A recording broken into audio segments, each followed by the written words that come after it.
Shalom Bapak Ibu yang terkasih dalam Tuhan. Saya akan mengajak kita untuk melanjutkan serial daripada Spiritual Formation yang sudah saya buat beberapa waktu ini. Dan sudah ada hampir 20-an video yang saya buat untuk merangkai jadi satu kesatuan. Nah, sekarang ini kita sampai pada bagian E. Nanti kita akan melihat, kalau kita lihat di sini, kita melihat spiritual formation pathway, di mana jejak-jejak kita ada lifetime settlement, waktu hidup kita, dan juga ada seberapa jauh achievement, pencapaian kita dalam membangun spiritual formation. Ya, kita mulai dari kita bertobat, manusia baru, kemudian renewing your mind, terus menerus diperbaharui, ada complete nanti sampai yang di atas. Tetapi kita harus mulai dari kanak-kanak, akil balik, ada bicara tentang kedewasaan rohani, kita bicara tentang keintiman dengan Tuhan seperti Ayub, dan juga nanti kita akan membangun spiritualitas keseharian kita, dan kita mencapai spiritualitas persahabatan dengan Tuhan. Nanti seluruh hidup kita akan komplit dalam satu bangunan, membangun akan sebuah spiritualitas, ya, kerohanian kita, manusia batinnya kita. Nah, ini kan akan kita capai. Nah, untuk itu saya ingatkan kembali bagian yang pertama, lifetime, ya, kita bicara tentang waktu, bagaimana dengan waktu itu yang memungkinkan kita membangun spiritualitas di dalamnya. Kemudian kita bicara Natal itu tentang memberi, bukan menerima. Kemudian achievement, pencapaian yang akan kita dapati seperti apa. Saya sampai membuat tentang mahkota kemuliaan yang akan kita dapat. Dan bagian keempat ini baru kita kemarin sudah bicara tentang dasar teologis daripada spiritual formation. Dan untuk bagian yang kelima yang akan saya lanjutkan, ini kita bicara tentang latihlah dirimu beribadah. Bahkan ada nanti kekristenan, pembentukan waktat, kepemimpinan rohani, spiritual formation pathway yang terakhir. Ya, nanti kita akan bicara satu-satu. Saya tidak tahu sampai berapa lama kita akan menyelesaikannya. Tapi mari kita coba menjalani. Seperti how to build spiritual formation. Bagaimana cara kita membangun spiritual formation? Ya, kita akan bicara tentang latih dirimu beribadah, disiplin batinia, disiplin cara hidup kita sehari-hari, disiplin dalam persekutuan dalam jemaat. Kita akan mulai dengan latih dirimu beribadah, tetapi ada disiplin-disiplin lain yang kita bisa lihat. Meditasi, berdoa, berpuasa, kemudian belajar. Ada disiplin lagi cara hidup, ketulusan, kesederhanaan, kesendirian, ketundukan, pelayanan. Dan kalau dalam persekutuan jemaat itu ada pengakuan, penyembahan, bimbingan, dan pelayanan. Semua ini akan kita belajar satu persatu dalam session yang kelima ini. Saudara yang terkasih, kita coba lihat latihlah dirimu beribadah. Ya. Nah, ini adalah session kelima, episode yang pertama, latihlah dirimu beribadah. Nah, saudara yang terkasih, kalau kita lihat apa pengertian beribadah dalam perjanjian lama, ya. Nah, coba kita lihat. Kita baca dari Keluaran pasal 3 ayat 12. Lalu firman-Nya, bukankah aku akan menyertai engkau?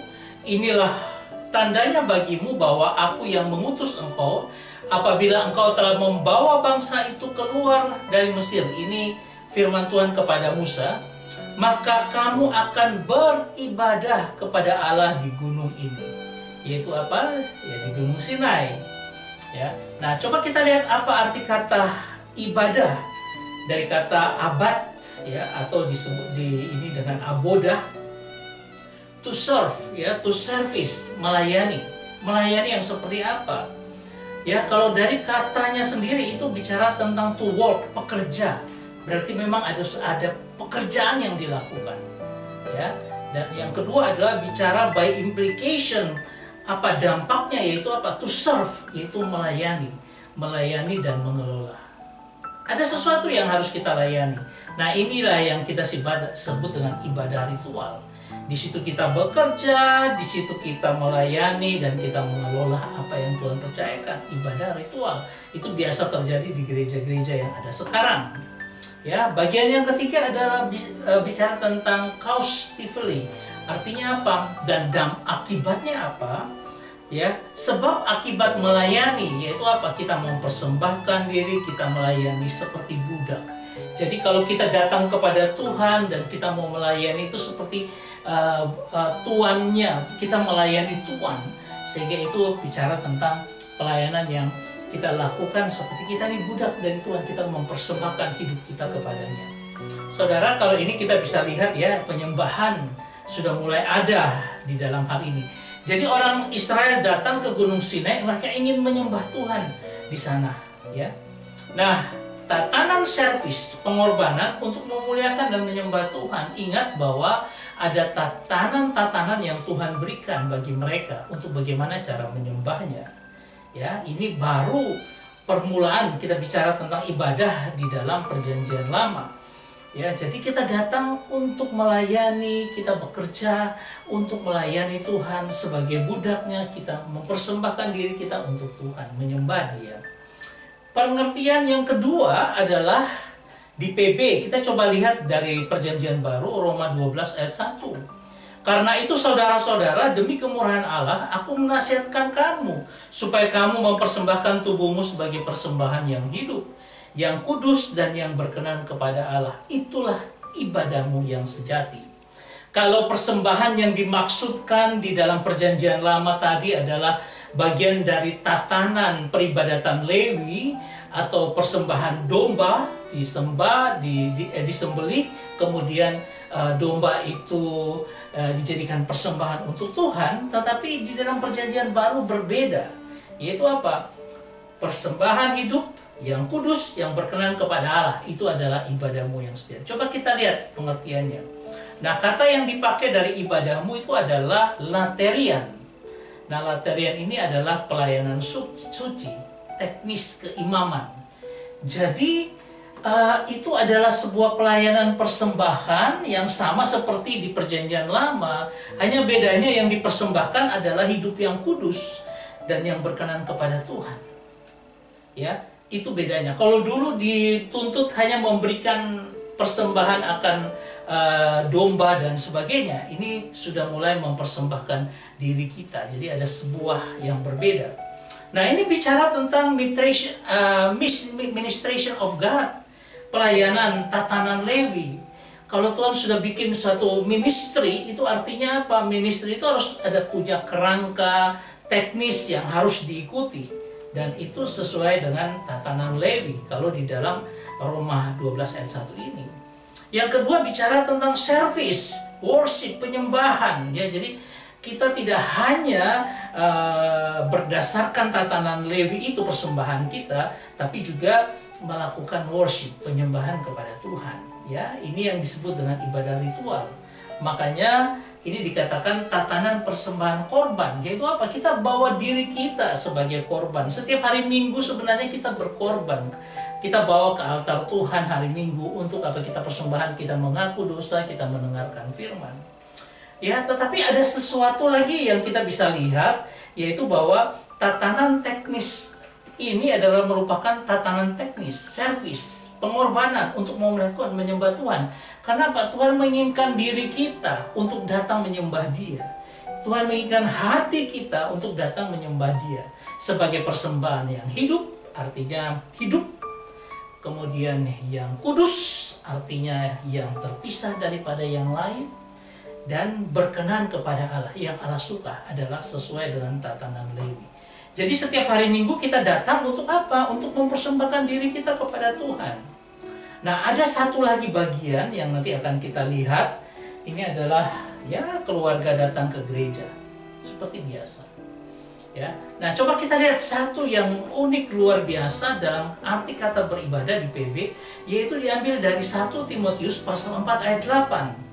Latihan badani terbatas gunanya, tetapi ibadah itu berguna dalam segala hal karena mengandung janji baik untuk hidup ini maupun untuk hidup yang akan datang.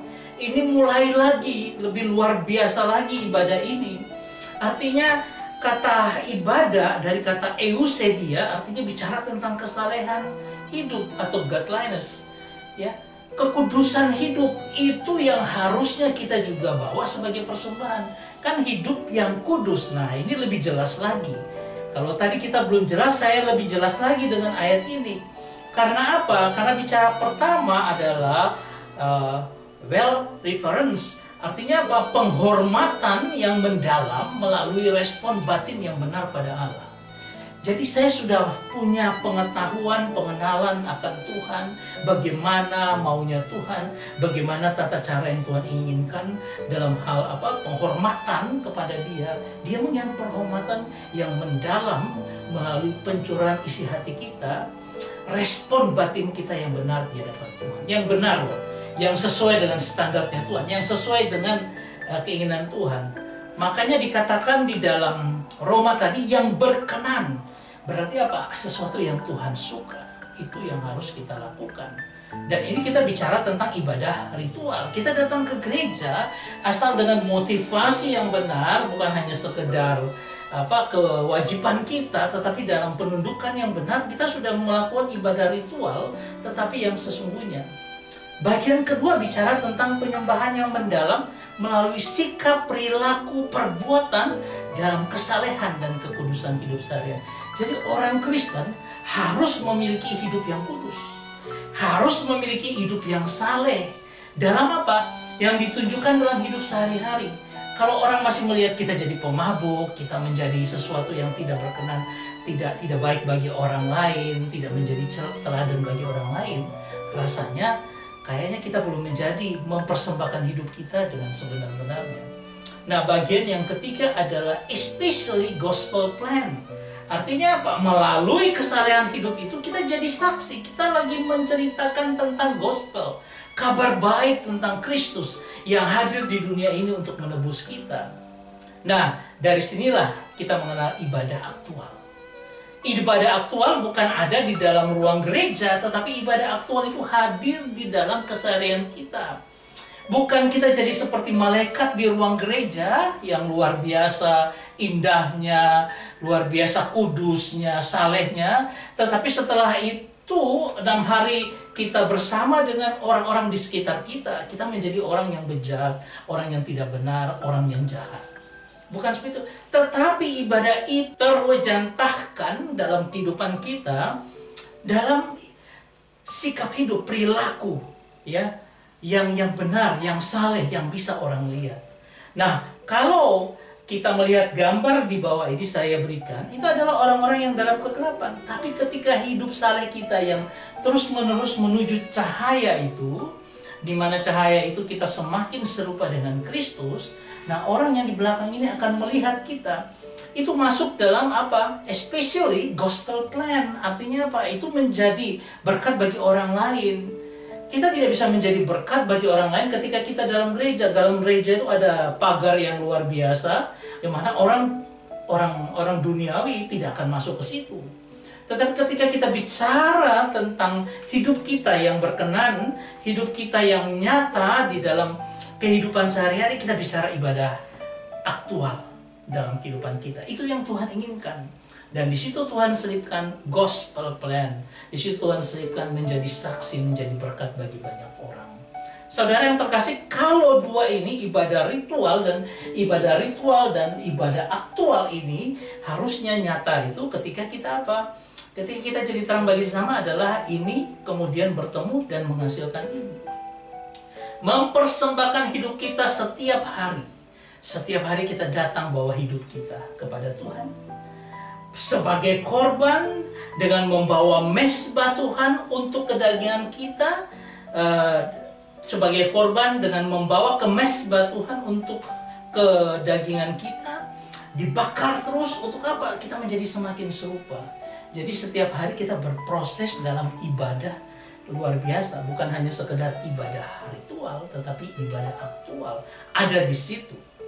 Sehingga apa? Kita korbankan diri kita di mezbah Tuhan setiap hari dengan Tuhan. Supaya apa? Supaya kita terus makin dibakar dengan semua apa yang terjadi di sekeliling kita pun. Kita menjadi berkat dan menjadi saksi bagi orang lain. Itu dia ibadah yang sejati.